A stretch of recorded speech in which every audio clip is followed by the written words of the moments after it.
हो जय मसीह की। आज हम पढ़ेंगे प्रेरितों के काम अध्याय 13 और उसकी पहली आयत में हम पढ़ेंगे बरनबास और शाऊल को भेजा जाना। अंताकिया की कलीसिया में कई भविष्यवक्ता और उपदेशक थे, जैसे बरनबास और शमौन जो नीगर कहलाता है, और पुलियुस कुरेनी, और चौथाई देश के राजा हेरोदास का दूत भाई मनाहेम और शाऊल। जब वे उपवास सहित प्रभु की उपासना कर रहे थे तो पवित्र आत्मा ने कहा, मेरे लिए बरनबास और शाऊल को उस काम के लिए अलग करो जिसके लिए मैंने उन्हें बुलाया है। तब उन्होंने उपवास और प्रार्थना करके और उन पर हाथ रखकर उन्हें विदा किया। पौलुस की प्रथम प्रचार यात्रा। अंत वे पवित्र आत्मा के भेजे हुए सिलूकिया को गए और वहां से जहाज पर चढ़कर साइप्रस को चले और सलमिस में पहुंचकर परमेश्वर का वचन यहूदियों के आराधनालयों में सुनाया। यूहन्ना उनका सेवक था। वे उस सारे टापू में होते हुए पाफुस तक पहुंचे। वहां उन्हें बार यीशु नामक एक यहूदी टोनहा और झूठा भविष्यवक्ता मिला। वे हाकिम सिरगियुस पौलुस के साथ था, जो बुद्धिमान पुरुष था। उसने बरनबास और शाऊल को अपने पास बुलाकर परमेश्वर का वचन सुनाना चाहा, परंतु इलीमास टोहने ने क्योंकि यही उसके नाम का अर्थ है, उसका विरोध करके हाकिम को विश्वास करने से रोकना चाहा। तब शाऊल ने, जिसका नाम पौलुस भी है, पवित्र आत्मा से परिपूर्ण हो, उसकी ओर टिकटिकी लगाकर देखा और कहा, हे सारे कपट और सब चतुराई से भरे हुए शैतान की संतान, शकल धर्म के भैरी, क्या तू प्रभु के सीधे मार्गों को टेढ़ा करना ना छोड़ेगा? अब देख, प्रभु का हाथ तुझ पर लगा है और तू कुछ समय तक अंधा रहेगा और सूरज को ना देखेगा। तब तुरंत वह इधर उधर टटोलने लगा ताकि कोई उसका हाथ पकड़कर ले चले। तब हाकिम ने जो हुआ था उसे देखकर और प्रभु के उपदेश से चकित होकर विश्वास किया। पिसिदिया के अंताकिया में पौलुस और उसके साथी पाफुस से जहाज खोलकर पफूलिया के पिरगा में आए और यूहन्ना उन्हें छोड़कर यरूशलेम को लौट गया। पिरगा से अलग बढ़कर वे पिसिदिया के अंताकिया में पहुंचे और सबत के दिन आराधनालय में जाकर बैठ गए। व्यवस्था और भविष्यवक्ता की पुस्तकों से पढ़ने के बाद आराधनालय के सरदार ने उनके पास कहला भेजा, हे भाइयों, यदि लोगों के उपदेश के लिए तुम्हारे मन में कोई बात हो तो कहो। हालेलुया। तब पौलुस ने खड़े होकर और हाथ से संकेत करके कहा, हे इजराइलियों और परमेश्वर से डरने वालों, सुनो। इन इजरायली लोगों के परमेश्वर ने हमारे बाप दादों को चुन लिया और जब ये लोग मिस्र देश में परदेसी होकर रहते थे तो उनकी उन्नति की और बलवंत भुजा से निकाल लाया। वह कोई 40 वर्ष तक जंगल में उनकी सहता रहा और कनान देश में 7 जातियों का नाश करके उनका देश के कई 450 वर्ष में इनकी मीरास में कर दिया। इनके बाद उसने शमूएल भविष्यवक्ता तक उनमें न्याय ठहराया। उसके बाद उन्होंने एक राजा मांगा। तब परमेश्वर ने 40 वर्ष के लिए बिन्यामीन के गोत्र में से एक मनुष्य अर्थात कीश के पुत्र शाऊल को उन पर राजा ठहराया। फिर उसे अलग करके दाऊद को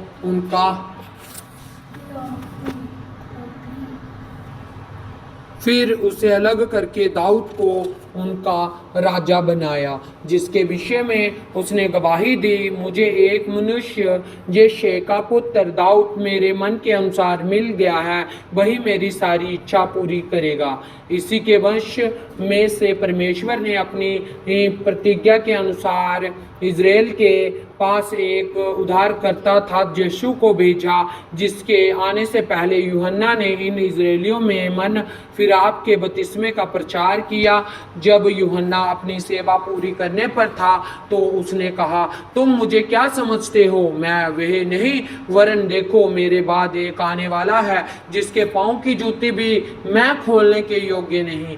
हे भाइयों, तुम जो अब्राहम की संतान हो और तुम जो परमेश्वर से डरते हो, तुम्हारे पास इस उद्धार का वचन भेजा गया है, क्योंकि यरूशलेम के रहने वालों और उनके सरदारों ने ना उसे पहचाना, ना भविष्यवक्ता की बातें समझी जो हर सब्त के दिन पढ़ी जाती है। इसलिए हे दोषी ठहराकर उन बातों को पूरा किया, क्यों उन्होंने मार डालने के योग्य कोई दोष उसमें ना पाया, तो भी पिलातुस से विनती की कि वह मार डाला जाए। जब उन्होंने उसके विषय में लिखी हुई सब बातें पूरी की तो उसे क्रूस पर से उतारकर कब्र में रखा, परंतु परमेश्वर ने उसे मरे हुओं में से जिलाया। और वह उन्हें जो उसके साथ गलील से यरूशलेम आए थे बहुत दिनों तक दिखाई देता रहा। लोगों के सामने सब वे ही उनके गवाह हैं। हम तुम्हें इस प्रतिज्ञा के विषय में जो बाप दादाओं से की गई थी यह सुसमाचार सुनाते, प्रतिज्ञा हमारी संतान के लिए पूरा की, जैसा दूसरे वचन में लिखा है, तू मेरा पुत्र है, आज मैं ही ने तुझे जन्माया है। और उसके इस रीति से मरे हुओं में से जिलाने के विषय में भी वह कभी ना सड़े। उसने यूं कहा है, मैं दाऊद पर की पवित्र और अटल कृपा तुम पर करूँगा। इसलिए उसने एक और वचन में भी कहा है, तू अपने पवित्र जन को सड़ने ना देगा, क्योंकि दाऊद तो परमेश्वर की इच्छा के अनुसार अपने समय में सेवा करके सो गया और अपने बाप दादों में जा मिला और सड़ भी गया, परंतु जिसको परमेश्वर ने जिलाया वह सड़ने नहीं पाएगा। इसलिए हे भाइयों, तुम जान लो, इसी के द्वारा पापों की क्षमा समाचार तुम्हें दिया जाता है, और जिन बातों में तुम मूसा की व्यवस्था के द्वारा निर्दोष नहीं ठहर सकते थे, उन्हीं सब में हर एक विश्वास करने वाला उसके विषय निर्दोष ठहरता है।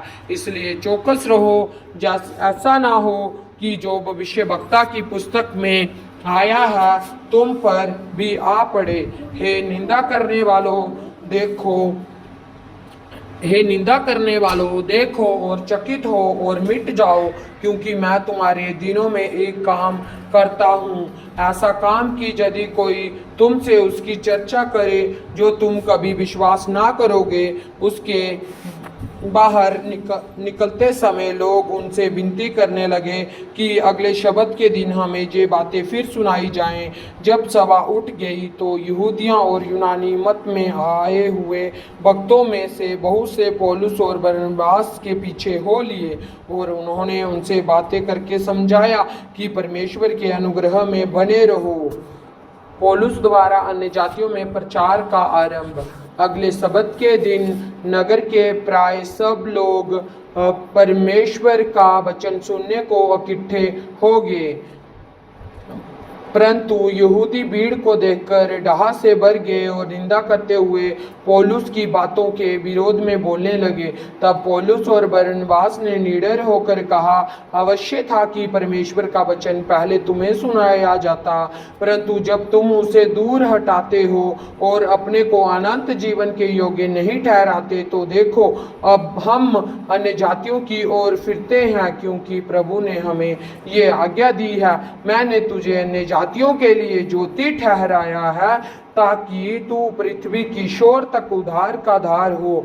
यह सुनकर अन्य जातियां आनंदित हुए और परमेश्वर के वचन की बड़ाई करने लगे, और जितने अनंत जीवन के लिए ठहराए गए थे उन्होंने विश्वास किया।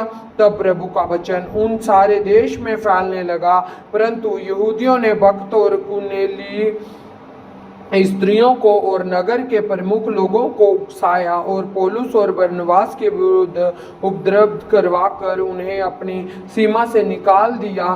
तब वे उनके सामने अपने पांव की धूल झाड़कर इकुनियम को चले गए और चेले आनंद से और पवित्र आत्मा से परिपूर्ण हो गए। हालेलुया।